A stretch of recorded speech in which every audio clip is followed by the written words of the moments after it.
जोतो को जोहार इन रामो सोरेन तेहें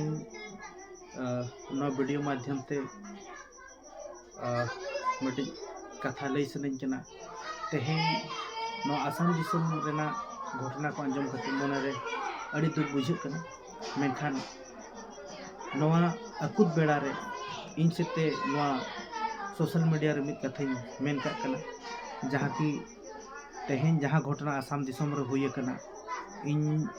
नितो बांगहुन सेटर दाड़े कान रहो इन सेते जहाँ लेकान गोड़ों एम दाड़े उनकान कथा रोड लगी दो आदो बड़ा जों लेकान कथा तेहें आसाम दिसम रेना घटना को अंजम बड़ा कते इन्हा मोने रे नोइन ठौका किया तेहें आसाम दिसम रे जहाँ बोहा मिसी को परिवार को दाल तपाम करते को लगाए को को जुल किया ओड़ा कोता को आदो जुदी को दाड़े और जुदी सहारा बाको नामिया एखान कम से कम इन सेते कम से कम 10 टी परिवार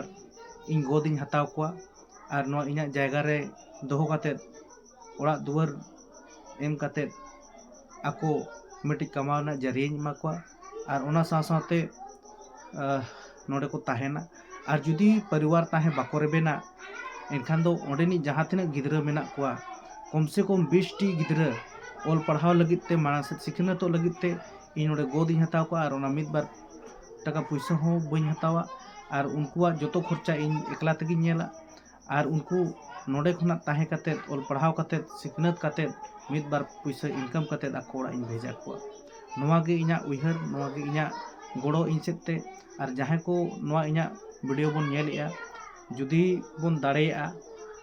नोवा खबर सोशल मीडिया थ्रू ते ओंडे धाबी बन सेटर मा और सेटर काते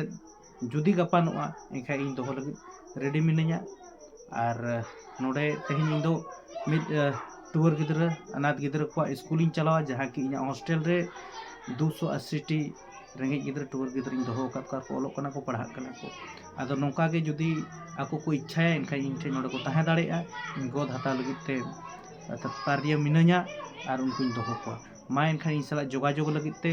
इन फोन नंबर हुई कना 6202548525 मा इनखान नोडे गे इन कथा मुचादिया जोहार।